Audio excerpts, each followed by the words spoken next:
Hey everyone, it's Order Up, the Final Order Cutoff show. We have an awesome show this week. It is going to be a quick and simple one, except for the fact that we have the most amazing guest in Michael Walsh, who is here to talk Exquisite Corpses. We'll be back after this intro.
Hi everyone, I'm Mathias Lewis, and I'm here to talk to you about FOC, or Final Order Cutoff.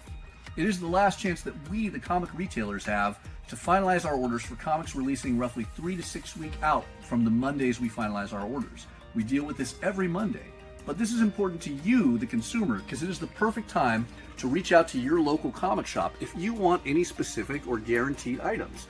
If you want the Jim Lee or Dan Mora covers of Justice League Unlimited, reach out to your local comic shop and let us know.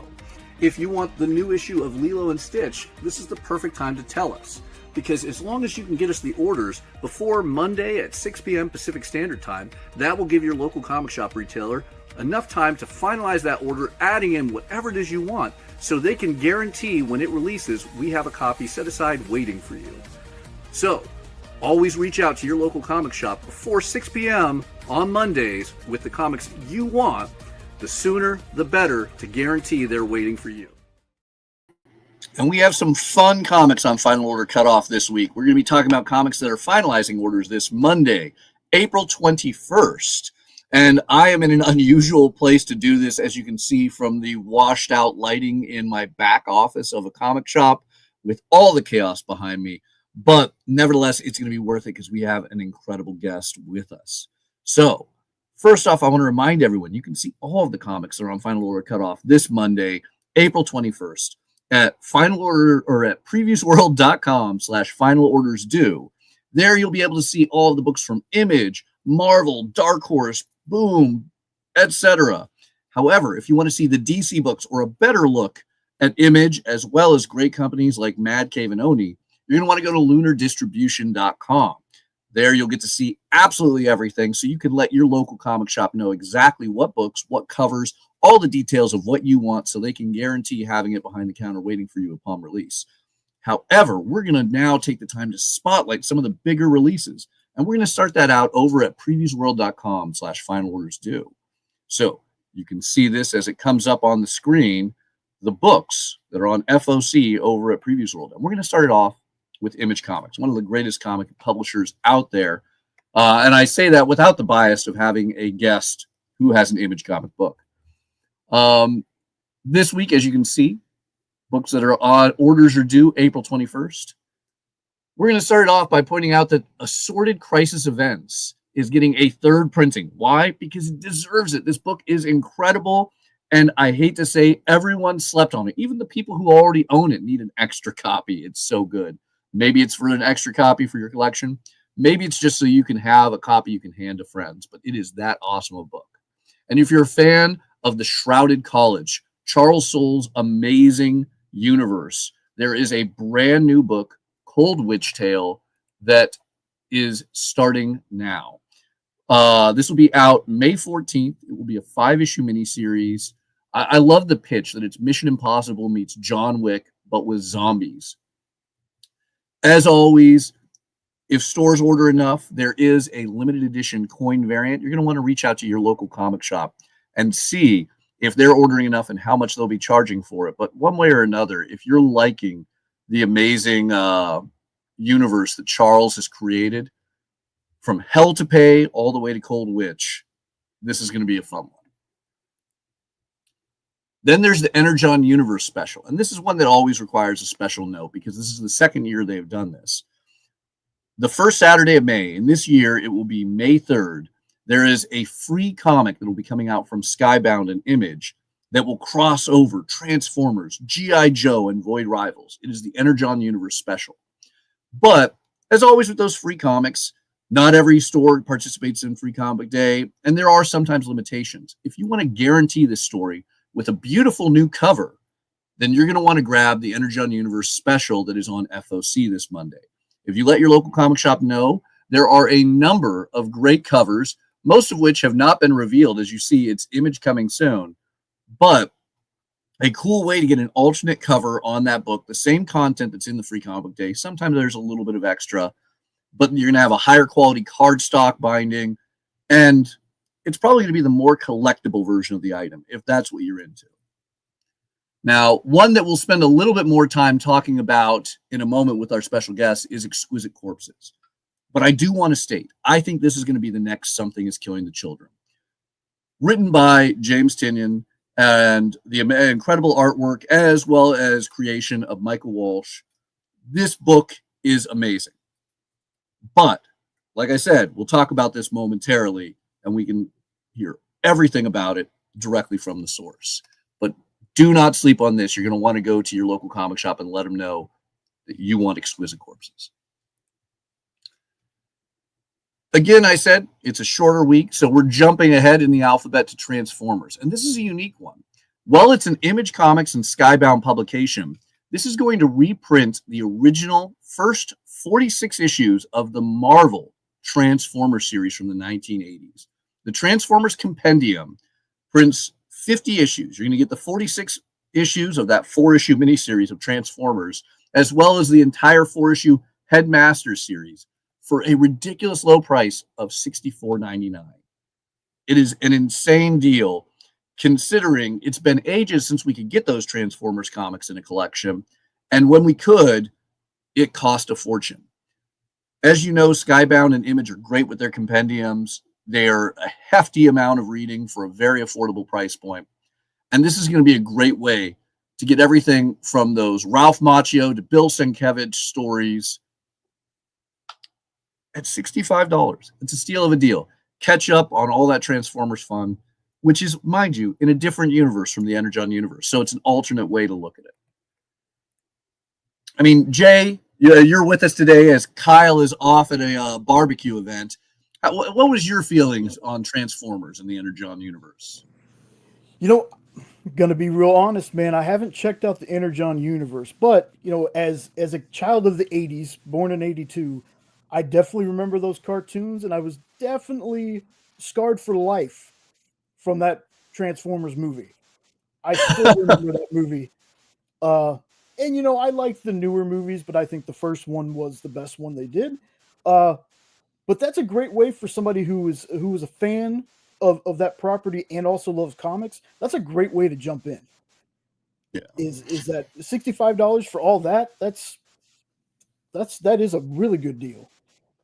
I think it's amazing that you get options from Skybound. You can literally go into your local comic shop the first Saturday of May, May 3rd, and get a free comic to enter a brand new universe that combines Transformers, G.I. Joe, and Void Rivals. Or you can come back May 14th and get a massive tome of classic 1980s Transformer goodness for a steal of a deal. So it's a catch-all whether you lived in the 80s and want that revival or you want something brand new. They have it all. Like, Skybound knows what they're doing. Yeah, and all the great things that I hear about this new universe, you know, it's me slacking is what it is. I'm gonna eventually read it, but it'll be trades before I get to it. Yeah, or maybe a compendium. That is true. All right. As you can see, though, at previousworld.com/final orders due, there's a lot of great Image comics that I wish we had the time to talk about. I Was a Fashion School Serial Killer is a phenomenal one that's gone to multiple printings, and I cannot wait for issue number 2, not just because of the stylish designs that are put together, but because it is a fun, goofy, out there series. Phantom Road is getting a second printing. We're getting so many Spawn books, including, well, you can only see the second printing of number 1 of Black Ritual, the Book of Nyx, on Previews World. When we go over to linear distribution, you will be able to see that issue number 2 is also on Final Order Cutoff this week. It's that reminder, well, we love Previews World and Diamond. Unfortunately, due to everything going on with their Chapter 11 bankruptcy, which is still up in the air, waiting on that judge call out or judge ruling, there is a little bit of trouble as they're working to update things, but still a reliable and trustworthy source, and still a great one to easily see everything on FOC each week. Now, that being said, I set it all up, and I know you guys have been chomping at the bit waiting for it. We have an amazing special guest, the man or part of the team behind Exquisite Corpses, perhaps one of my favorite parts of that team, the incomparable Michael Walsh. Hi, everybody. Thanks for tuning in. And Mathias, thank you for having me. Thanks for coming on. I mean, Michael, you are a legend in this field. Everything from Magic the Gathering card artwork to comics. You did Universal Monsters Frankenstein, one of the greatest Universal monsters out there. Thank you. Yeah, I had a blast with that book. I was very honored to be asked to do it right as James's Dracula book was coming out. I figured, if they're putting me on that level with James, then they see something special in my work and they think that maybe I could tell a good Frankenstein story. Yeah, and you can reach out to your local comic shop. They probably already have it in stock, but otherwise, let them know you want it, and you can get an incredible one that Michael wrote and drew. Yeah, the hardcover just came out, I think, 2 weeks ago, which collects the entire series, and it's beautifully printed. I think if shops ordered more than 10 copies, they got some book plates as well. So your shop may have a signed book plate for the Frankenstein hardcover as well. Yeah, that's awesome. But you mentioned James. You have a new project that is on FOC this week where you're working with James.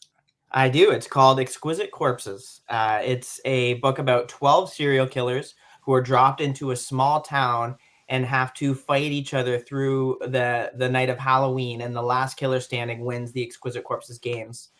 There's a much deeper story going on about the ruling class of a secret underground American ruling class and how they've coordinated these games to see who will be in control of America for the next 5 years. But just on the surface level, this is a horror action beat 'em up that takes place from the point of view of the civilians as they realize what is happening in their small town and are just trying to survive the night. Okay, so let me get this straight. Once every couple of years, the richest people in the world, the true ruling class, get together and they hire murderers to kill each other, and whoever's murderer is last standing rules America? Yeah, not the murderer, the family, but the murderer does get to go free. So they're in it for their own freedom at this point as well. Sounds very gladiatorial, but how did you guys come up with this concept? So me and James had worked together on the Silver Coin. I had brought him on board to write issue 11 of the Silver Coin, which was a series that I had created for Image Comics. And we worked so well together. We had such a good rapport, and we had a lot of the same storytelling sensibilities that we knew immediately we needed to do something longer together than just a single issue. So we both kind of were working on other things. And then there came a point where I took a little bit of a break because I had just had a baby, and James was just finishing up a few projects. And he called me up and said, "Hey, can we talk? I've got an idea that I think would be perfect for us to do together." And when he called me, it was just the first kernel of the idea was just serial killer, beat 'em up, serial killer battle royale, like high octane, high action horror with big, larger than life designs and bringing in kind of a bit of a punk aesthetic to the thing. And I was totally on board. So I just had to wrap up a few of the other things that I was working on. And we had a long development for this project. I think we built the world and the setting and the characters over about a year and a half before we even brought in anybody else to work on it outside of me and James. So it was a really, really collaborative process of designing all these 12 killers that, my plan for them was that they would have a look so iconic that they could stand on their own and have their own mini series if that opportunity ever arose. But at the same time, you've got them all fighting each other on the page in this story, this Exquisite Corpses story. So as we started developing the comic, there was this idea that this was something special. And, in one of our calls, we said, I could see this as a movie. I could see this as a video game. I could see this as a board game. And as we said, I could see this as a board game, something in my head had clicked. I've been drawing Magic cards for the last about 5 years. I've got almost 30 cards drawn for Magic the Gathering. And so I've learned a lot about the ins and outs of what it looks like building a card game and play testing it and designing the cards and balancing it. And over time, I kind of let that idea brew. At first, it was just like a whimsical, why don't we build a card game? Or, why don't we build a board game? But then as time passed and I was designing the characters and that was kind of rolling around in my subconscious, the mechanics of how to do a simplified strategy card game that had some elements of something like Werewolf and some elements of something like Magic the Gathering with a very, very low barrier of entry, all that just kind of came to me. And then when we had a summit, a writing summit early on in the process of creating Exquisite Corpses, where me and James and the entire Tiny Onion team grouped up in Buffalo, locked ourselves in a little old haunted house, and we fleshed out all the characters, the world, the story, where it was going to go. And I brought a very alpha version of the card game and kind of developed it on the spot at the summit. And as we played it with a group of about 10 of us, we had an absolute blast. It was so fun. We were laughing hysterically, and it was getting competitive at points. It was just so fun that we realized, okay, we actually have to develop this game to release alongside the comic. So our plan right now is to release the game for free, essentially. If you buy the comic, you'll get one of the cards for one of the killers in the IBC, in the interior back cover, which will have a perforated line around it. And you can cut that card out and play with that.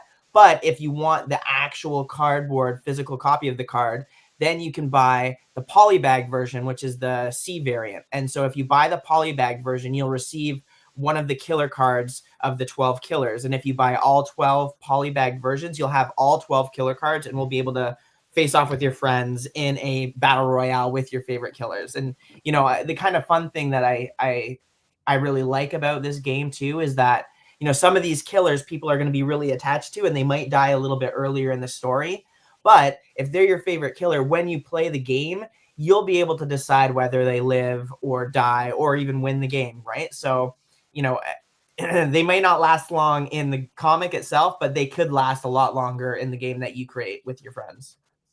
That's awesome. And I mean, on that cover, that's all the killers, correct?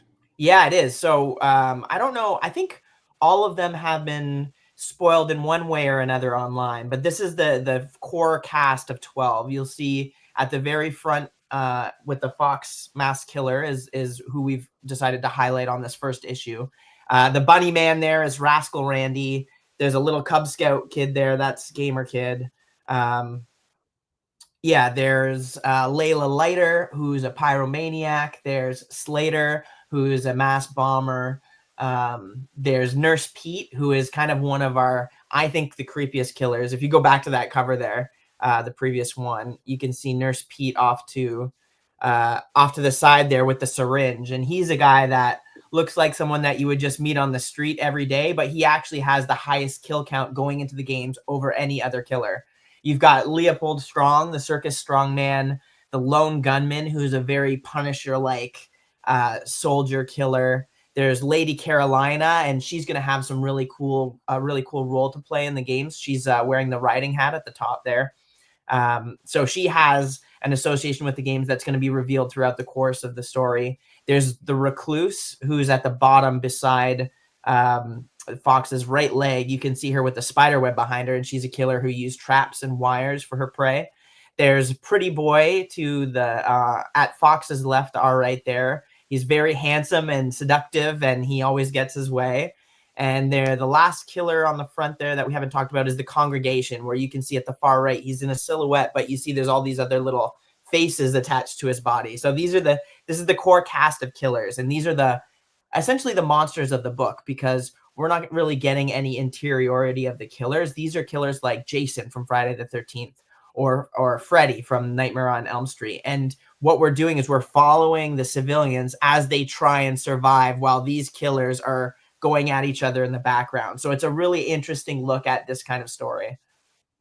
Yeah, I mean, having read the first issue, it is beyond brilliant. I truly feel that this stands up to some of the biggest hits currently in the industry, like Something Is Killing the Children, not only in its brilliant storytelling and amazing artwork, but its character designs you put together. Like, I highly expect by this time next year, every convention that does comics around the country, if not around the world, there will be cosplayers dressed up as these killers. Is that something you took into consideration when designing this? Well, I think that goes hand in hand with the idea of like simplifying a character design down to its basics, making sure that it almost feels like like they're wearing a costume, like they were wearing superhero costumes, because I've tried to strip down so that each character has two main colors that are part of their visual identity. So that makes them a lot easier to cosplay, because even if you don't have the exact pieces that these characters are wearing, as long as you use those colors or you use some of the main spots, they'd be so easy to cosplay. And I wanted them to have this iconic look.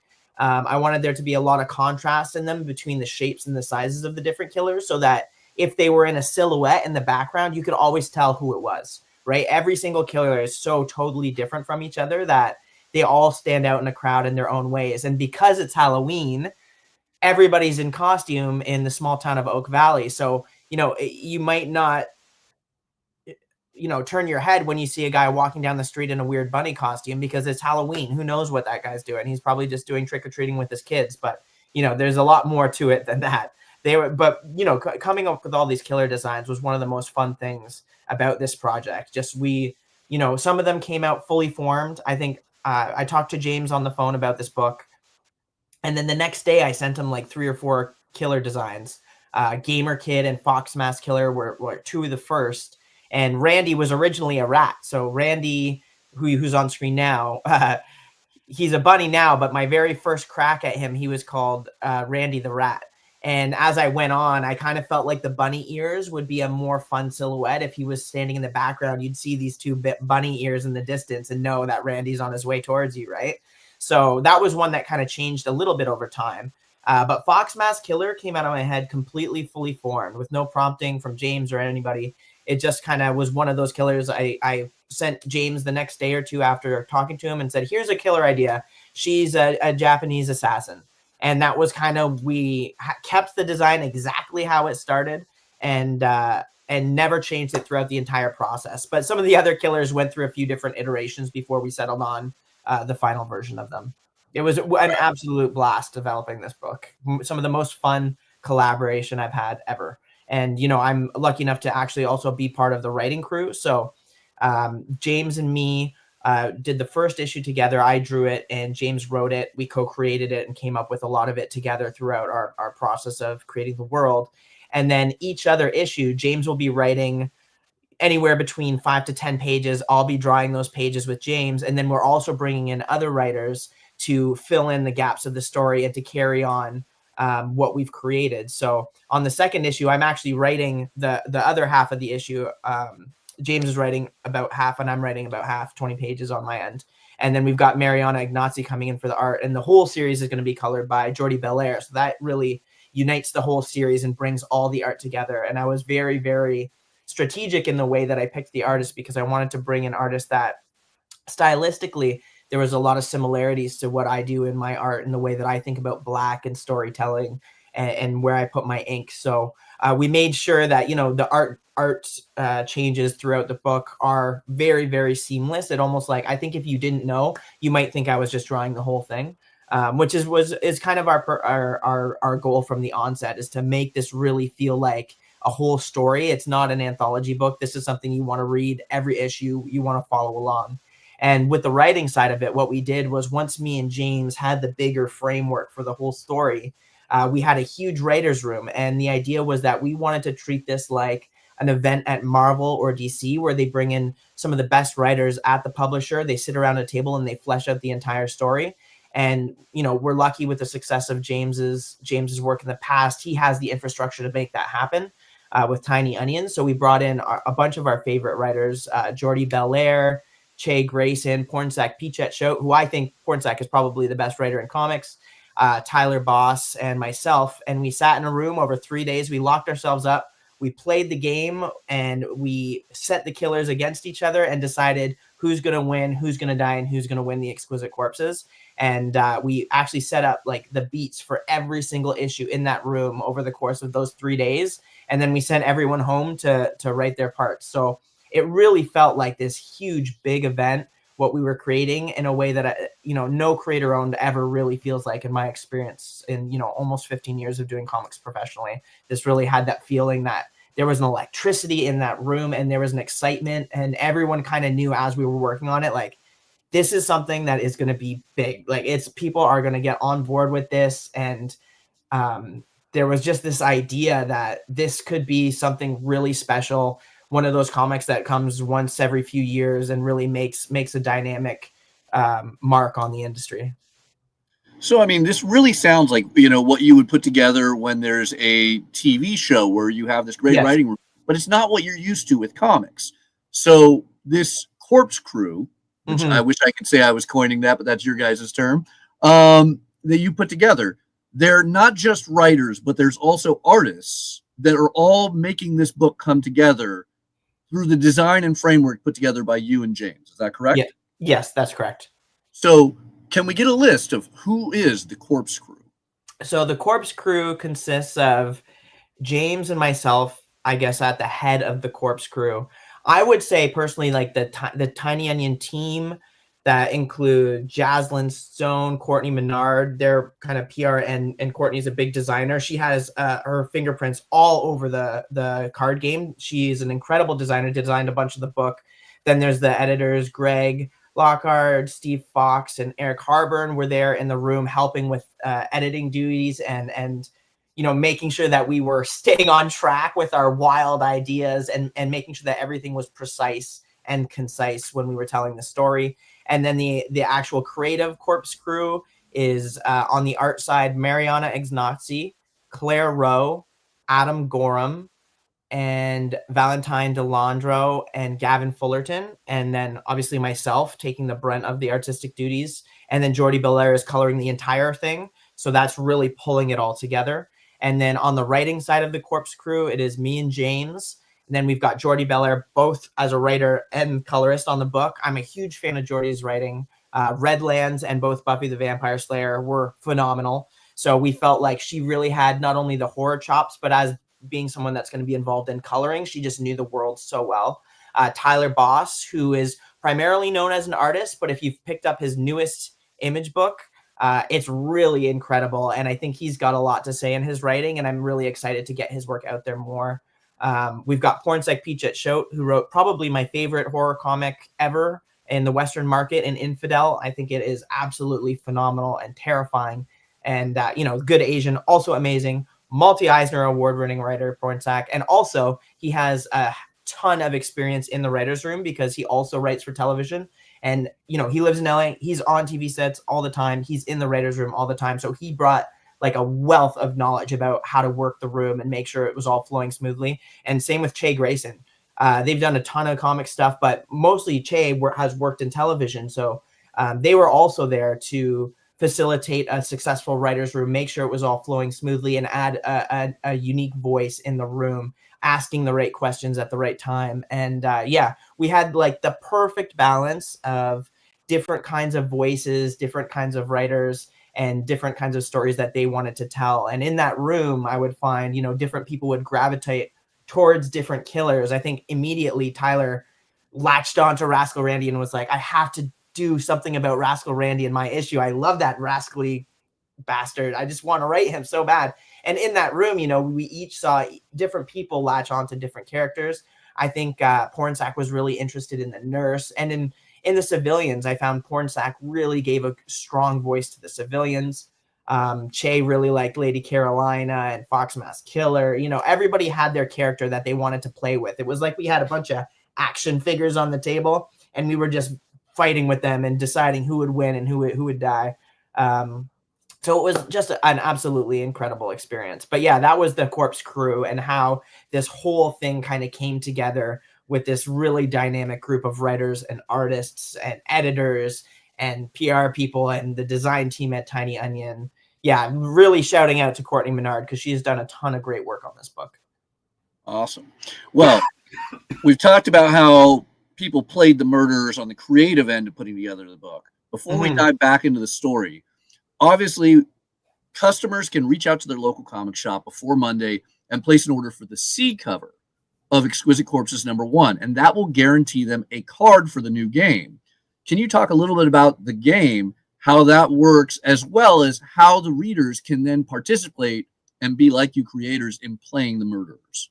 Okay, yeah. So we haven't revealed too many of the game mechanics yet, but I'll talk a little bit about it, and so you just get a gist of what it's like to play. So as the game starts, each person playing the game will choose their favorite killer, one of the killers, and you play as that killer in the game. And on your turn, you can choose to attack other killers, defend, use your abilities, and then you pass to the next killer. So essentially, as you're playing the game, you're moving around a table. Each player is getting a turn. You're making alliances. You're breaking alliances. You're attacking other killers when they feel like they're ahead in the game. Each killer will have a specific amount of life or health in the game. And once another killer is eliminated, the table will grow smaller, just like a battle royale. And then you'll try to decide who your next target might be.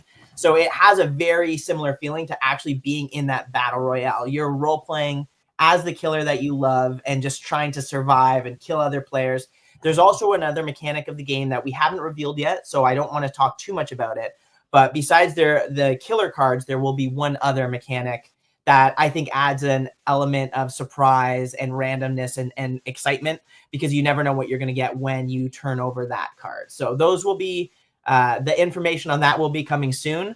But as long as you have 4 killer cards, you can play this game with 4 people. So once you've got 4 issues, the first 4 issues, you could have a little tiny game of Exquisite Corpses with 4 people. The game is meant to be played with 4 to 12 people, just like the actual comic book. And I think, it probably feels best at 6 to 8 people, but it's so funny when you've got a group of 12 people and you're just making alliances like, who should we go after? Who should we go after? And you might be targeting a killer because you know that they're a powerful killer. You don't want them on the board. Or you might be targeting a killer because the guy playing as that killer like drank your beer the last time you saw them. There's a fun edge to it. There's a competitive edge, and you get a lot of laughs playing with your friends. It's just been a blast to develop. So once I conceptualized the game, I hired a big group of play testers that are creatives from all different industries. And we played the game every week for about a year, and really tried to balance everything out and make sure that no matter which killer you choose, they're a viable option that can win the game. And there's a nice balance to everything. And some killers are more defensive, some are more offensive, some are almost like support killers in that they can heal other killers, and you can make alliances that way. You could say, hey, Fox Mask Killer, if you attack Randy this turn, I will heal you and on my turn, So there's a little bit of that kind of alliance making going on. It's a really, really fun thing, and I'm really excited for, comics readers and fans of the comic to be able to play it. All right. So you just need 4 killers to start the game. How can people get the killers? Is it purely through getting the comics, or is there any other alternatives down the line? So right now, every comic will come with a killer card printed in the interior back cover. If you want, you can cut it out. Then you're cutting into your cover. So, you might buy one to cut the killer card out and one to keep safe. But if you want to buy the polybagged version, it'll come with a cardboard, beautifully printed card of the killer. So literally all you need to do to have the first 4 cards is buy the first 4 issues, and each issue will come with a specific killer. There may or may not be once in every 10 issues or so some special versions of that killer card. So if you're lucky, when you buy the polybag, you may or may not find something extra special inside. But after we finish the 13 issue series of the first season of Exquisite Corpses, there will be a way to buy a box set of the board game that will come with giant size killer cards and some other assets that can be used to expand on iterate on the game. All right. So keep paying attention for future FOCs or other ways, so that way you can learn to get the game outright. But it sounds like the best way is, at least for the first year, you want to get those polybagged cover options. So not only are you getting an incredible comic that you can keep pristine, you can also get a card. It might even be worth, just like any trading card game, getting multiple polybags, it sounds like, for one reason or another. Yeah, well, that's our hope. So down the road, when we release the board game, we're hoping we're planning to release packs which will have different alternate arts for the different killers. I don't know if people saw the Scotty Young, Rascal Randy variant cover he did for Exquisite Corpses 1, but I would love to have that on one of the killer cards. And so that's a plan for down the road. I might be speaking out of turn here, but I don't think anybody at Tiny Onion is on the call, so we'll keep that to ourselves. Still, all right, we're all going to agree everyone's going to keep that one a secret. I understand that. That's just for the comments, But yeah, so this is amazing. Definitely let your local comic shop know if you want the polybagged one, because I think that's an amazing way to get this. But on top of that, you have some beautiful other covers on this book. You have Jenny Frisson, you have Stoko, you have like some absolutely stunning options. Yeah. But I think we're getting ahead of ourselves. We talked about the amazing development of this universe. We've talked about this incredible card game that's coming out of it. What are people truly ordering in this first issue? Give us the quick, you've got everyone's attention now. Why do they need to go grab issue number 1 of Exquisite Corpses? Honestly, the price point to the amount of content in that first issue is kind of beyond anything that's coming out right now in comics. $4.99 for 60 pages of like huge world building. This is a world that's going to be going for years and years. And this is the very first issue of that world. And not only is it a huge amount of content for its price, but you could get a playing card with it. You're going to be in at the ground floor as these characters become. Honestly, I think they're going to be like, people are going to know who these characters are for a long time. There's a lot of multimedia conversations going on, and hopefully we'll have more to say about that soon. But, for at that price point, I don't think you can beat it. And also something to note is that we've already got almost 7 issues of this series completely finished. So this is going to be a monthly on the dot. It's going to be coming out for the next year, and then you'll have it all. And then there's going to be more announcements down the road about where the series is going to be going after that. But we've got big plans for all of these characters in the future. And James Tynion is one of the best, if not the best, writers in comics. So how can you say no to 60 pages of James Tynion for $4.99? Yeah, 60 pages of content for $5. You're getting literally over a dozen first appearances on a massive book by 2 of the top creators in the industry. And you can potentially get the very first card of a card game. If we could all go back in time 30 years and get an alpha card from Magic the Gathering, or even go to D23 a few years ago and get that first Mickey Mouse Lorcana card, those are all easily 4+ figure items. Nothing about this seems like it isn't a safe bet of guaranteed value. But we got to talk story again. So before we wrap it up, you've created a universe where the rich secretly rule the country. Mm-hmm. Murderers try and kill each other to determine who will rule. We know that there are 12 amazing murderers that all have beautiful designs. What is the story people are diving into in Oak Hills, correct? Oak Valley. Oak Valley. What is the story people are diving into in Oak Valley that is going to make them care about these murderers and these billionaire czar obscuras of America? Well, we're actually looking at this story primarily through the viewpoint of a few of the civilians who live in this town. And I think there's about 5 main civilians that we're going to follow throughout this story. There's more than that, but there's 5 core. And we're going to see, they're not all going to make it to the end in a very Stephen King way, but we're going to really care about these characters and root for them. And I think, all the different people who read this comic are going to have one specific civilian that they can relate to on a personal level. There's a guy who, is a bit of a burnout, works at a gas station, but, he's a good guy. He's a bit of a conspiracy theorist. There's 2 kids that are in high school together. They're just trying to get to the punk show. And one of the kids is babysitting a little 6-year-old kid who's really excited to go out for Halloween. that kid's mother, who works at a car lot, has a kind of a shitty boss. You know, they're just trying to get through the night. As the car lot has a sale on. There's a medic who works for she's a EMT for an ambulance. So she's in the ambulance, and she's one of the first people that's like, what is going on? Why am I getting all these calls tonight? So you're seeing this story from the ground, and you're getting to see these killers in a way that makes them so terrifying, because we're seeing them from the perspective of these civilians, and really rooting for these civilians to make it. And as they see this absolute monstrous mayhem that is going on around them, that escalates over the course of the book. So it starts off slow as the killers come into focus and the civilians start encountering them. And as the series goes, the stakes get higher and higher and higher, and the action gets more and more bombastic and dynamic. There's a bit of this slow burn to it, although there is some very big gore and intensity in that first issue. But as the issues go, it just, it gets to this level of absolute mayhem and carnage that is so fun and wild. So I'm hoping everybody, will go the distance with these people. Yeah. And I can say from an outside perspective, if anybody you watching has ever trusted my opinion, I have never been so hooked on a single issue of a comic where I love every character, every civilian, every murderer. I don't want anyone to die, and yet I know whoever my favorite character is, they're going to die at some point, I feel. James and Michael get you hooked on this. It is an insane idea that for $5 in the first issue, you're getting 60 pages of nothing but set up for personal trauma.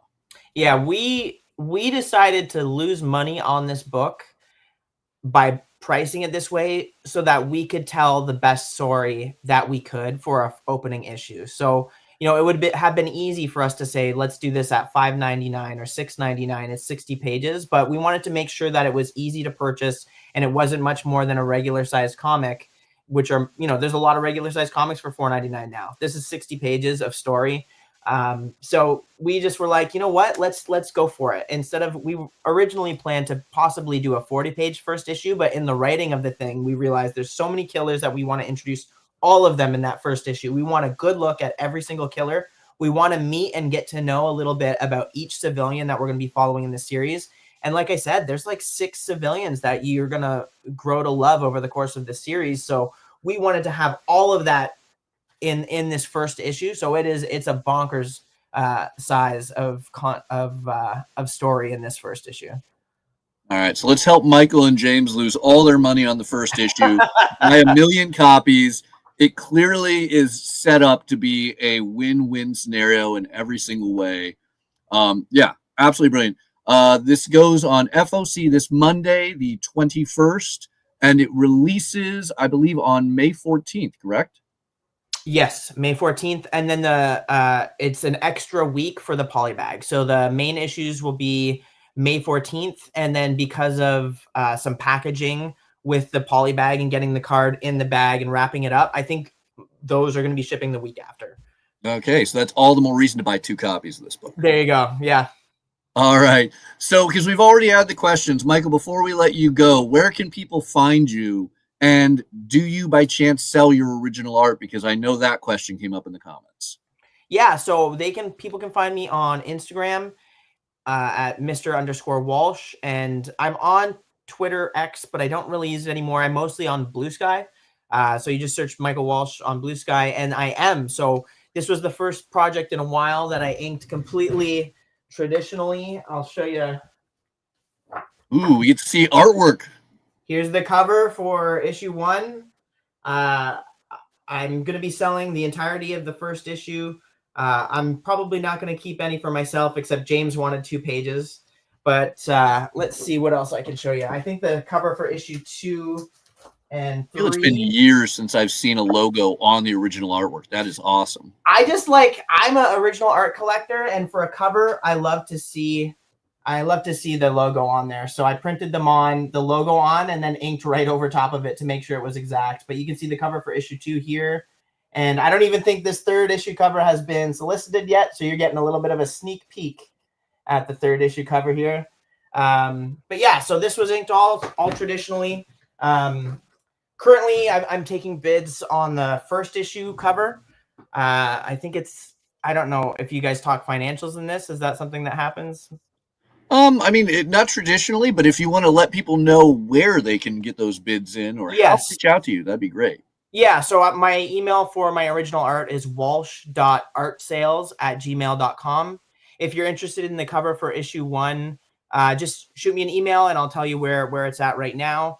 And then when the issue comes out, I'll be selling all of the interior artwork for it, 60 pages. So there's a lot of pages there to go around. And then I've got I think I have a special cover that hasn't been announced yet for issue 1, and then another cover. So I'll have a couple issue 1 covers available, and then covers for all of the issues. So yeah, if you're interested in the original art for this book, feel free to email me or message me on one of my socials. Awesome. That sounds great. So you guys know where to find Michael. You know to get your orders in this Monday, April 21st. You want all the covers, it sounds like, on Exquisite Corpses, especially that awesome C cover, so you can play the game along with your friends who are also collecting these issues. May 14th, big release. Thank you so much for joining us, Michael. This book looks phenomenal. Thank you so much for having me. I'm really happy you guys are excited. As retailers, like, I really appreciate what you do. You guys are keeping us alive. You are keeping me in a job. You're feeding my child. So I appreciate all you guys, and anything that I can do to help sell the book for you, or, you know, help sell you on the book, just let me know. I'm very open and available on my social media. Awesome. Thank you so much, Michael. Thanks, guys. All right. With that, we have some more books that are on FOC this Monday that we need to talk about. And I think we're going to take the big breath and transition over to Marvel Comics. Again, as always, you can see every comic that is on Final Order Cutoff at previewsworld.com/finalordersdue this week. And we want to point out, Amazing Spider-Man #1 just dropped this week, already getting a second printing. And issue number 4, that far out, is already finalizing orders. Never easy. So always give a big hug and thanks to your local comic shop retailer that has to juggle that wonderful headache that Marvel creates for us. But it's a great book. It's written by Joe Kelly. You know it is solid. So we're going to continue on showing off these amazing ones. But the big one that I want to open into is Fantastic Four 32. With the newest trailer having recently dropped for Fantastic Four, I think everyone is excited. And in the new trailer, there's a hint of an additional member of the family. One of those later additional members of the family, Valeria, gets her incredible standalone issue with this Fantastic One by Ryan North, as Valeria gets lost in the dimensions and has to find her way home. This looks like a great issue, an easy jumping on point, particularly for you Fantastic Four fans who are looking for a way to break back in, or that want to tie it into the big summer event that is One World Under Doom. Great stuff there. A lot of amazing covers, as you can see on the FOC page there. Personally, I always love these Disney covers that are being homaged to classic Fantastic Four issues, but nevertheless great. Another big one that's a simple one-shot is Hulk and Doctor Strange. J. Michael Straczynski is back to pair two of the original Defenders, Bruce Banner and the wonderful Stephen Strange. This one looks really, really fun. And the fact that it has the surprising guest stars of May Parker and Agatha Harkness makes it all the more exciting. For $5, you're going to get a complete standalone issue. Nothing wrong with that, right? I mean, Jay, tell me you don't want to buy a book that stars May Parker and Agatha Harkness. They seem like they're going to be the stars of that one. It is the Golden Girls of Marvel. I'm telling you. All right. Moving on, I have to point out Incredible Hulk 25, another great issue by Philip Kennedy Johnson. But when you get Chris Giarrusso doing this amazing Hulk 181, the second appearance of Wolverine, let's be honest here, cover homage, that's awesome. Jay, I got to get your opinion, though. Hulk 181, first appearance or second appearance of Wolverine? Oh, man, that's such a loaded question. I was like, man, Mathias trying to start a fight this early in the afternoon? Yeah, sometimes. Man, I usually go with the first full when we see him, not the silhouette. You know? I mean, I would argue you get a full figure 3/4 page in 180, but yeah, it's an interesting one. It's a debate that I think will exist in comics till the end of time. Oh, that's 100% accurate, man. But a cute cover I had to show off. Like normally we don't just show off covers on this, but Incredible Hulk, Philip Kennedy Johnson has been great. Obviously some amazing covers by Alex Ross and others, but that Gianrusso, wonderful. Plus, I get to put Jay awkwardly on the spot. That's the key of this entire show, right? Well, you know, it's got a, I don't want to say a Scotty Young-esque feel to it because it's definitely its own thing. But I would say if you're a fan of Scotty, that cover looks like a good grab. Like if you're a fan of that kind of style. Absolutely. You know, I never thought of it that way, but that is a wonderful thing. So for you Scotty Young fans, it's getting harder and more expensive to collect all the Scotty Young. Start considering Gianrusso. That's some awesome stuff. Now, one we talked about a few weeks ago is The Thing. Wonderful guest of the show, Tony Fleeks, talked about this awesome new miniseries as it truly becomes clobbering time across the Marvel Universe. Everyone's favorite blue-eyed thing against some of the top villains, written by Tony Fleeks, artwork by Justin Mason. This is exciting. It's a 5-issue miniseries in a year that the incredible Ben Grimm is going to make his new, once again, debut with a brand new actor on this silver screen with Fantastic Four this July. I am super excited about that Fantastic Four movie. You? I am. I'm going to be honest. I am more a Superman fan than Fantastic Four, but that's only because I never really. That's another one of those things where I was watching the cartoon more as a kid. I never really got too much into the comics. I have read some, and the ones I have read have been outstanding. But here's the thing. When you have Tony Fleeks on a book, you get it. Tony Fleeks is another one of those that if I see their name on a book, I'm picking it up. Just like Kyle Starks, Tony's the same way. Yeah, no, absolutely. I love Tony to death. From Stray Dogs to Feral, his recent Wolverine book was amazing. But another one I have to point out that Marvel never updated this list. Leonard Kirk, unfortunately, not on this book at the moment. I remember talking to Tony the other day. Leonard had some issues, so he had to step away momentarily. Hopefully he will be all better and return to doing some great comic art soon. But I'm certain Justin Mason will knock it out. And Tony, you know, putting poor Ben Grimm at the center of a massive bounty that's going to be sending every criminal and bounty hunter in New York City after him is going to make for an excellent bit of clobbering time. So even if you're not, the biggest Fantastic Four fan, I think you're going to have a great summer between movies like Superman and Fantastic Four, both releasing, and then amazing books like this to accompany them, because it is a summer of Superman and a summer of Fantastic Four. Exactly. And who does not want to see the Thing versus Juggernaut? I mean, come on. Yes. I mean, I always love the Thing versus Hulk, but yes, Juggernaut, absolutely amazing. Now, on an alternate universe in Marvel, a while back, the Ultimate Universe was reformed by the Maker, an evil version of Reed Richards. And the one key to the Ultimate Universe was placed in Miles Morales, a new resident of the main 616 universe. But it seems like his little sister Billy is going to use him to get into the Ultimate Universe. And from there, it's going to get crazy. Ultimate Spider-Man Incursion is a brand new event from Ultimate's writer Denise Camp with Cody Ziegler, who you might remember from the Miles Morales main series. This won't tie directly into the Miles Morales series, so if you want your 616 Miles book, you still have that. But if you want to see the first incursion of the main universe with the new Ultimate Universe and a build-up to that upcoming 24-month countdown that the Maker set up, Ultimate Incursion is going to be the book for you. I think this is going to be everything. This is going to be the big summer event book for the Ultimate Universe. You got One World Under Doom in the main universe and Ultimate Spider-Man Incursion in the Ultimate Universe. Let's see which one outsells.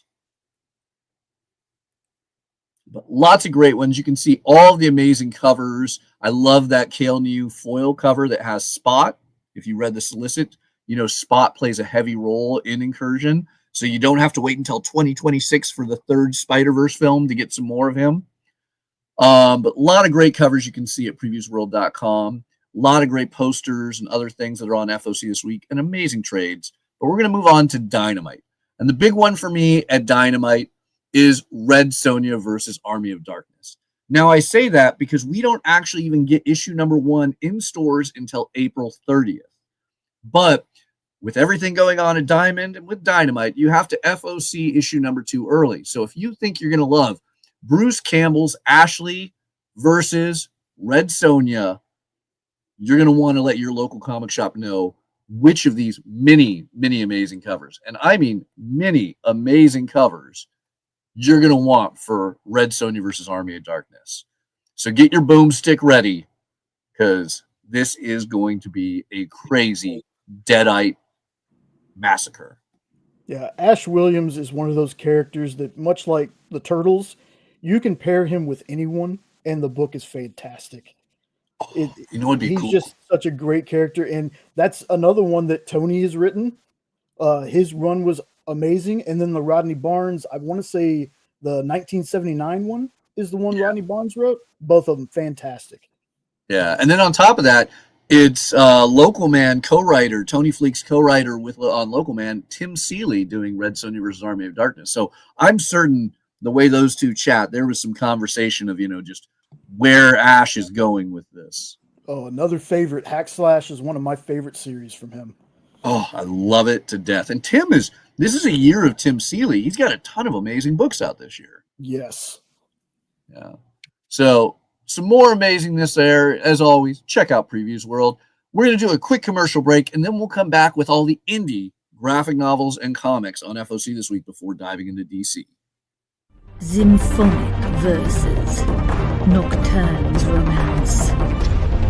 A song of romanticized darkness, dreaming death by sleep.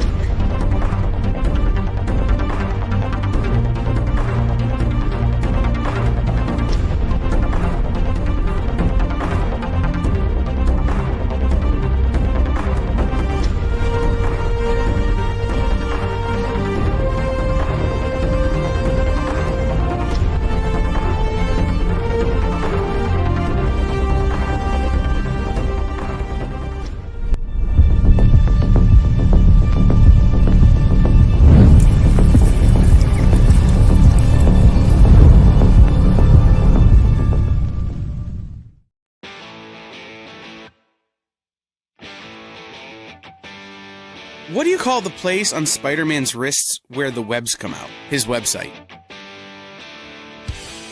I hate myself for writing that joke, but you'd make me feel so much better if you just visited our website. We have links to our merch, new release lists, all the show info, and so much more. TheEXPLive.com.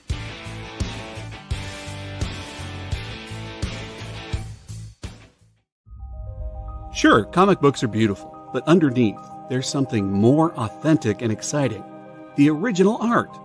See the pencils, the lines, the shading, as if you were there in the studio watching the artist work. Getting a peek at comics' backstage is easy with the original art experience. All right, Friday night, guys. Thank you for being here. To be doing anything, the fact that you're here means the world to me. Nick's pieces are always value priced with your budget in mind, for the beginning collector to the veteran. And this is gorgeous. You got Aquaman and Mira. Join the original art experience with Nick and our friendly crew of regulars, even if it's just to enjoy the art. Fridays at 7. It's all part of the experience.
right, and we're back with Order Up for comics that are on Final Order Cutoff this Monday, April 21st. We're looking at previewsworld.com/final orders due as we're about to dive into indie books. As always, you can see everything on FOC at that website.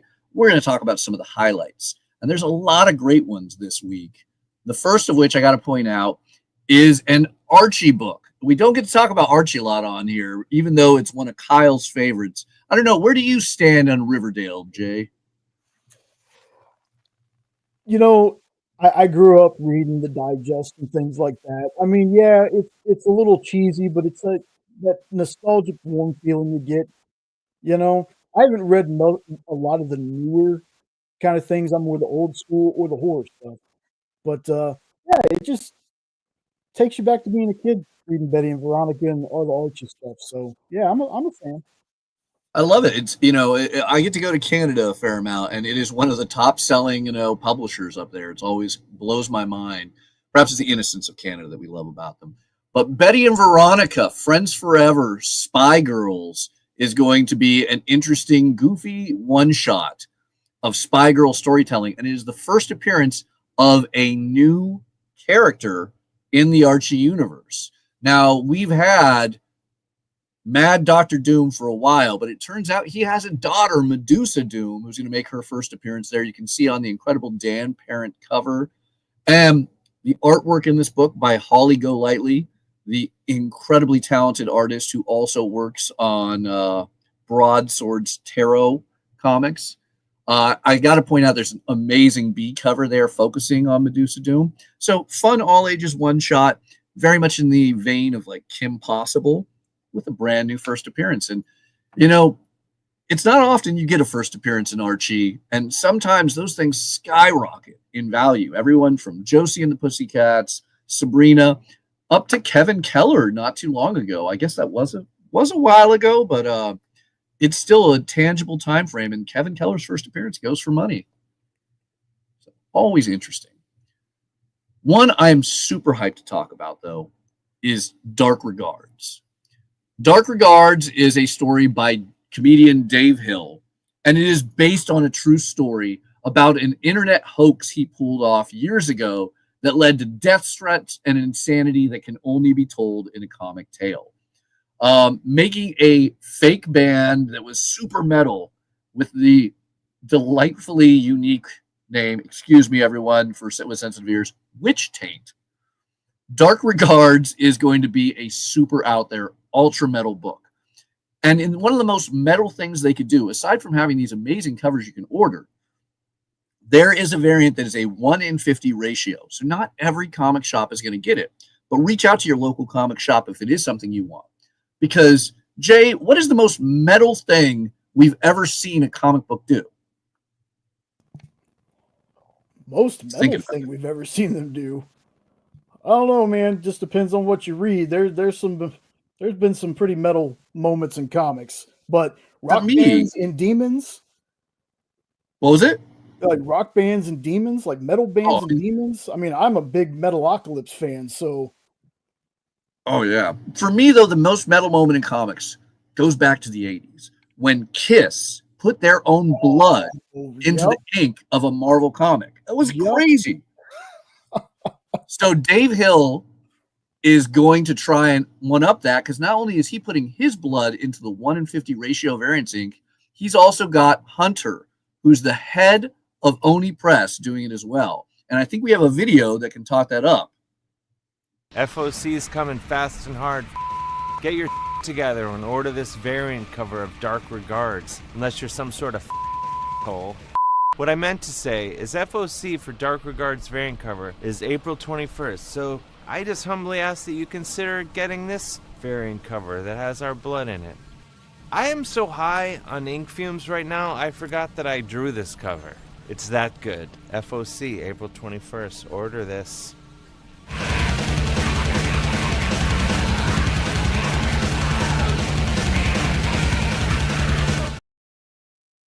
I love it. I mean, human blood variant. It's a 1 in 50, so you're going to have to reach out to your local comic shop to see if they're even ordering a human blood variant and how much they're going to charge. But tell me that's not metal, Jay. Yeah, that's about the most metal thing. I think that tops Kiss by a little bit. I mean, do you think it's up there with Metalocalypse, though? Well, I mean, they're not actually, murdering people, but man, how he convinced the other guy to do, like, one person's blood, okay, two people, 1 in 50. That's, my goodness. I think I've almost heard it all now in comics. It was today, April 18th, 2025, where Jay has almost heard it all in comics. I love it. We're going to mark this iconic date. But yeah, so please reach out to your local retailer before Monday, April 21st. Tell them, man, I need Dark Regards, and I'm interested in that 1 in 50 human blood cover. This is the one time my aesthetic really works for pitching a comic, I feel. Even in this whited out, overly lit room. So a lot of great covers, though. Even if you don't want human blood in yours, there's a brilliant A and B cover and other retailer incentive variants you can reach out to your shop on. If you want something that's equally bloody but less human blood in the ink, I want to point out the amazing graphic novel Earth Divers. This is going to be the complete series, the entire book or run of Earth Divers in one $28 omnibus. But if you're not familiar with Stephen Graham Jones' Incredible Earth Divers, Stephen Graham Jones is a brilliant Native American author, an indigenous person who decided to write about indigenous people in a dark future where all of the rich people have left Earth, leaving the indigenous people to try and survive. However, they had one secret tactic. There is a mythical cave that supposedly would allow them to travel through time. And the one answer they had was kill Christopher Columbus. That would change everything, right? And whether you're a fan of that belief or you love Christopher Columbus, I think you will love this comic because Stephen Graham Jones has such a thought-provoking and unique way of looking at all of the plights of Native American tribes and people and combining them into a really thought-provoking time travel story that hits all of the key moments in the indigenous people of the Americas, from crossing the ice bridge during the Ice Age up through the founding of America. You get to see some incredible perspectives in an unbelievably entertaining comic that is also super educational and will hook you and have you at the edge of your seat page after page. Earth Divers is beyond brilliant, and the idea that you can get the entire run for $28 in a single binding is a steal. It's not often that I talk about trade paperbacks or hardcovers or compendiums on the show, but you got two today. Have you had a chance to read Earth Divers, Jay? I'm sure I read issue 1 for a show we used to do called In Stores This Week a long time ago. I remember really digging the tunnel time travel aspect. I can't speak too much on it because I don't remember it that much, but that part stuck out to me. I thought that was a very interesting way to do time travel. Yeah, no, it's a fun one. I mean, I think it is an amazing one, so I'll expect to put you down for one of those trades. So another big one, Free for All, because we can't get enough of billionaires and murder after talking to Exquisite Corpses. Patrick Horvath's unbelievable one-shot about billionaires killing billionaires and their money being given to the public is getting a third printing, as it deserves, because let's be honest, we could use a free-for-all utopia coming up soon. Let's see, what other fun ones did I pocket away to talk about? Because the next one is a great one for all ages, Monster High Pride, a one-shot prepped to release in time for Pride Month at the end of May, because June is Pride Month. You're going to have a delightful one for those who remember Monster High in their youth, are enjoying it now, or perhaps you just want to support an incredible group of creators who are doing some absolutely amazing LGBTQ positive content. I want to point out the incomparable Dan Panosian's Last Boy, which is on FOC this week. Mine is Lonesome Grave, which has just been blowing my mind issue after issue. And then we have to dive into a classic, Billy Tushy's. Oops, I closed it. 1 second. Billy Tushy's. You know, it's like we're doing a live show or something. Billy Tushy's She Haikyo. She Haikyo brings back She for brand new content after celebrating her 30th anniversary. I am so excited to see more She storytelling. And Billy is not only writing it, you're getting Gardinio Lima doing some amazing artwork, Billy doing the covers. This is going to be a fun 2-issue miniseries, making it a very affordable, quick way to grab from Crusade Comics. Then I have to talk about it because it is the hottest book of this week, Sister Imperator. In a week where Amazing Spider-Man relaunched, you have Absolute, Ultimate, and Energon titles. Sister Imperator, which is done by Ghosts, Tobias Forge, and the incomparable Karina Becco. We had Karina on here talking about this a couple months ago. This book is going insane in and outside of the comic world. I recently found out yesterday when I was in another comic shop that issue number 2 is already a $40 book on the aftermarket. Issue number 1 sold out, waiting for a new printing, and easily a $15 to $20 book on the aftermarket. So this is always why you want to reach out to your local retailer and say, I want Sister Imperator number 3 before it sells out so I can enjoy and read this amazing book about the origin of one of the best bands out there, Ghost. So really, really cool one. I mean, amazing storytelling. Karina is doing a stunning job on writing. And it just seems like it's printing money is the crazy thing, right? So don't miss out on that. As we talked about something that's killing the children earlier, we need to point out issue number 42 is on FOC, continuing James's new run of the new storyline with early tales of Erica Slaughter.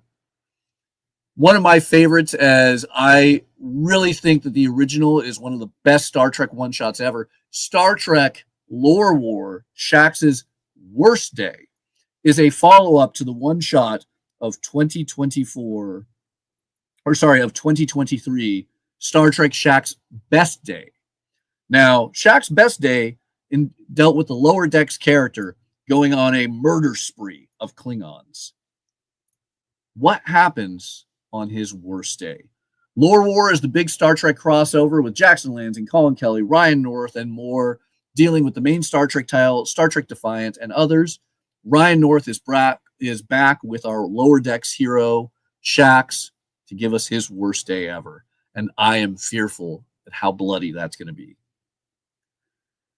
Are you a Lower Decks fan, Jay? I have not watched it yet. My wife is a big fan, though. So this is definitely the way you keep your wife happy. You got to grab this one shot. Exactly. All right. Now, talking about Star Trek in a completely weird transition, They Called Us Enemy, written by Star Trek actor George Takei, Mr. Sulu himself. This is a true story about his time during World War II as a young man being placed in an internment camp in America. It is always a frightful part of American history to talk about, but George Takei does it perfectly in a bit of awareness that we all need, even right now to this day, of how dark that can be. And yet, having talked to George in person about this, he talks about America like it's the greatest thing ever, which he truly believes it is. And I love him for it because despite this, it's the country that gave him so much opportunity, that allows him to be the person that he truly is. And you see it in this amazing graphic novel that talks about a key and frightening part of American history and still ends on an upbeat and loving note about how great America can be. This new hardcover is going to have an expanded edition with additional storytelling by George Takei. And I think this is a must-have. Any fan of American history, anyone who needs to know a little bit more about America, any Japanese American, or just a general fan of George Takei, this is an absolute incomparable masterpiece graphic novel from IDW. Amazing book. I own a signed copy by George Takei, and I'm going to buy this new expanded edition for more content. National treasure. That's all I'm going to say about the man. National treasure. Yeah. And a perfect lead in that may not be for the same audience, but hopefully can be. George is currently working on a brand new graphic novel with IDW called It Rhymes with Decay. So what that is that rhymes with decay, I may not say, but you might be able to guess if you know him. So those are all the big books that we see over at previewsworld.com/final orders due for FOC this Monday. We're going to pop over to Lunar Distribution to talk DC and Mad Cave and maybe even look at a few other images. So if you go to lunardistribution.com, you'll be met with a website like this. You will scroll down a bit to upcoming FOC. Make sure you're clicking on the right date. It is April 21st. And you can see all the incredible absolute titles like Absolute Batman that are FOCing this week with a million brilliant covers. Personally, I will always be a fan, not part of the Absolute universe, but the Absolute Wildcats, a wonderful hardcover slipcase that will feature the classic Jim Lee Wildstorm and Image comic series Wildcats in a beautiful brand new hardcover with a stunning new piece of artwork, even having the classic homage studios where Wildcats started out on that hat. I love it. The really unique thing there is that is a DC publication, as DC owns Wildstorm now, but it also reprints the Wildcats X-Men crossover in there. So DC publishing a bit of Marvel. As always, check out Lunar Distribution, see all these incredible comics that are on FOC this week. Batman 89 Echoes wrapping up with a cover that deserves to be a movie poster, featuring our new Batgirl, our new Robin, and our new Harley Quinn in the vein of the Batman 89 Tim Burton Michael Keaton verse. We have all sorts of fun on this week. What's your favorite DC book right now, Jay? Oh, it's not here yet. It's not. Ooh, what's coming up? I am super excited to see what Dan Slott does with Superman and that Superman Unlimited that's coming. That is going to be an exciting one. Yes, I'm looking forward to that. We'll definitely have to have you on that FOC show to talk about it. Oh, yeah. I know that Dan is kind of polarizing when it comes to Spider-Man, but for me, when it's somebody who's never written Superman before, I'm super excited to see what he does. Yes. Yeah, that is an exciting point. So one I have to point out really quick is we showed you over at Previews World. Here is that Daniel Warren Johnson cover for Energon Universe 2025 special. Beautiful one. I'm excited to get the free copy on Free Comic Book Day for Saturday of May, but I will pay for that beautiful Daniel Warren Johnson cover. And then, as I pointed out, Exquisite Corpses, you can see all the covers here, including the C cover that we have to point out, features an original card that you can play the game of Exquisite Corpses with. As it says, each cover C polybag variant will include one collectible trading card. Collect all 13 to make a complete card deck set. It's a pity we don't still have Michael here because I thought there were only 12 murderers. I wonder what the 13th card could be. Some fun there. Maybe I just dropped a hint. Maybe I'll get in trouble later. We have a lot of great DC books. Absolutely amazing ones that you're going to want to take a look at. Some brilliant covers. DC really has become the new cover company, I feel. They're going after Nikki Barucci's Dynamite on who has the most and best covers. They're going to have to up their game quite a bit to do that. Yeah. As always, I stated earlier, though, Black Ritual, unfortunately, issue number 2 wasn't listed on Previews World, but you can see it here. Don't forget to get your orders in on this.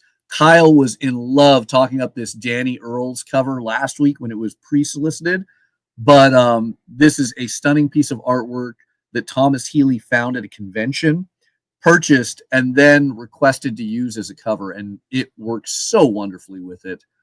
I have to buy this cover. Big one I have to talk about, though, is Supergirl. The new Supergirl by Sophie Campbell is going to be amazing. It is written and drawn by Sophie Campbell, and this feels like such an amazing all-ages book. As an adult, I am absolutely loving it. I think I can hand it to my kid, and they will enjoy it just as much as I do. Art Germ, a.k.a. Stanley Lau, redesigned Supergirl's costume for the new era, but Sophie is going to give a really wonderful take, as Supergirl has a bit of a crisis of identity entering this storyline. I can't say more than that, But I think that this is going to be a really fun one. You get a lot of crypto, everyone's favorite super dog in this, and a brand new villain.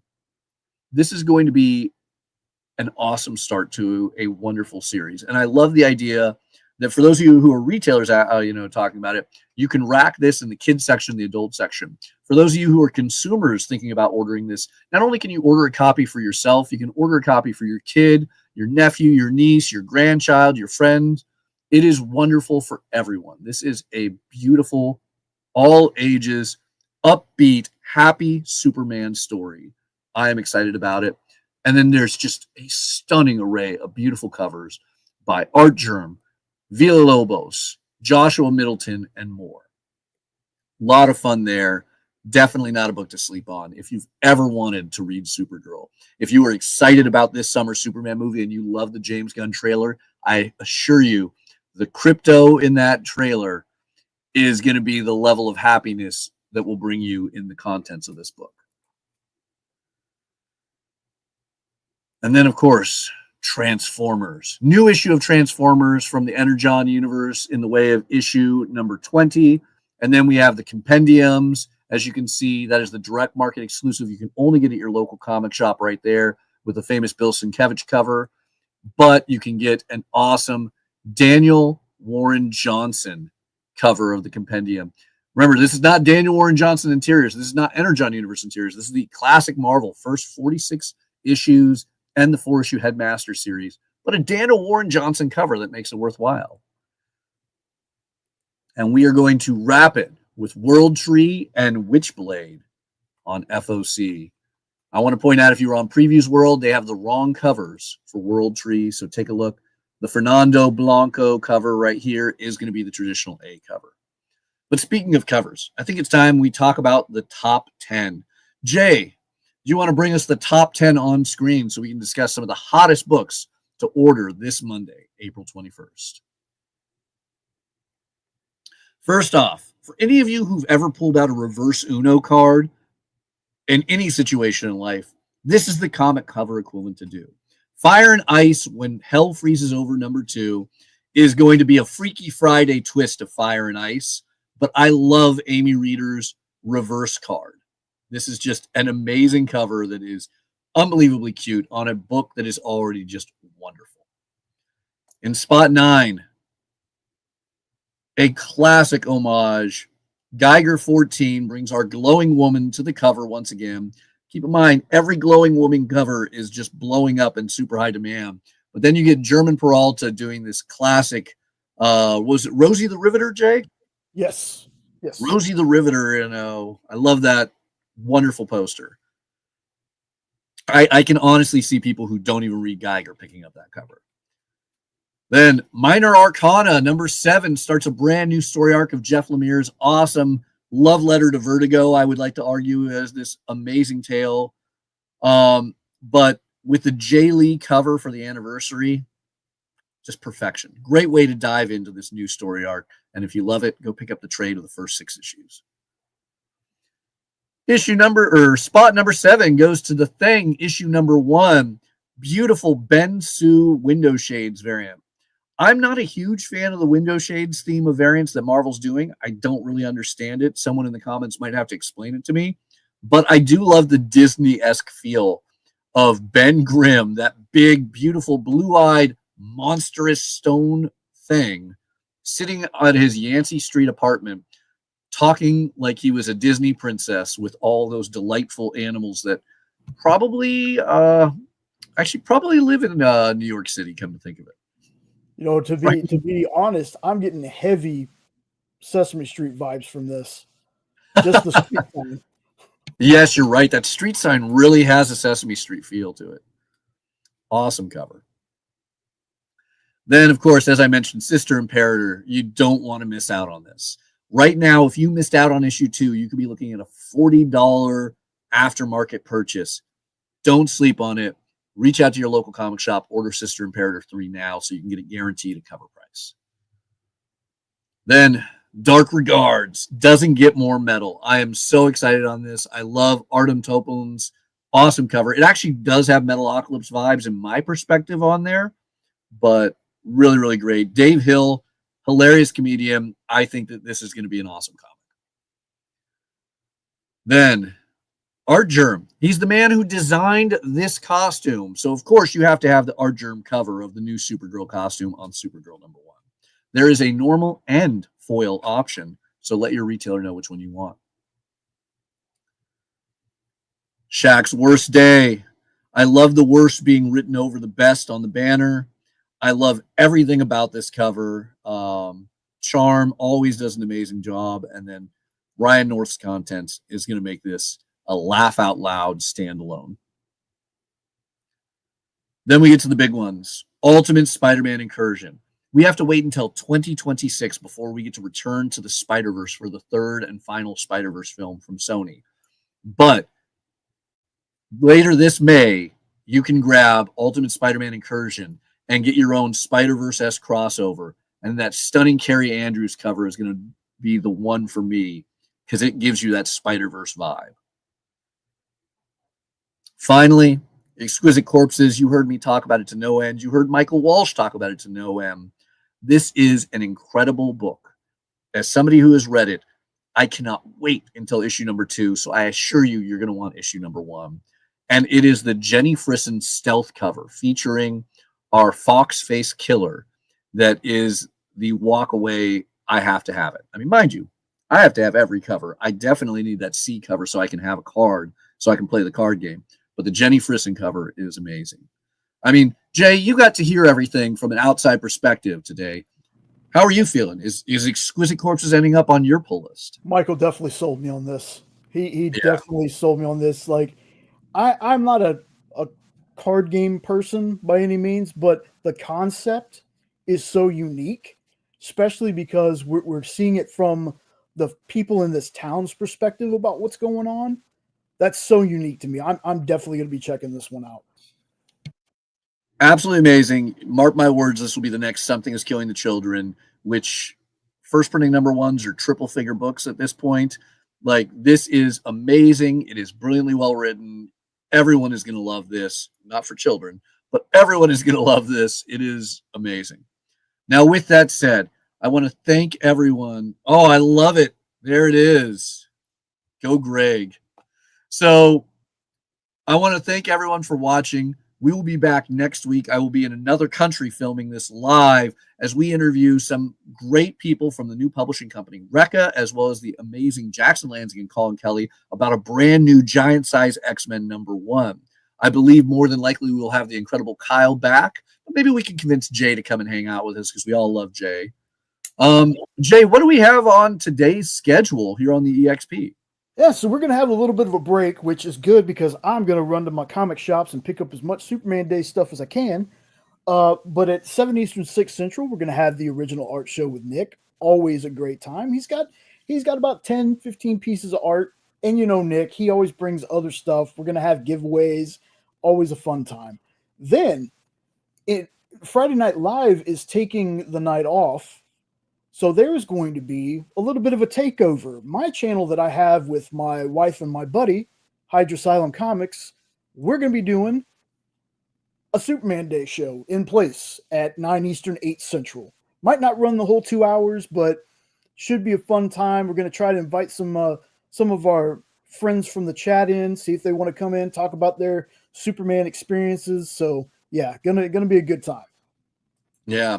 If you are watching this and it's still Friday, don't forget, head to your local comic shop, take advantage of Superman Day, get some cool free Superman comics, pick up some amazing Superman reprints, new hardcover editions, or just in general, grab your favorite Superman figure, graphic novel, or comic off the shelf. Show your love and support of Superman. And maybe we can all be a little bit more like Superman in that. All right. I want to thank you guys all for watching. Thank you, Jay, for doing a wonderful job with production. As always, we will see you guys soon. Join the party. Head over to our Linktree to find all the links for everywhere the experience is all the time.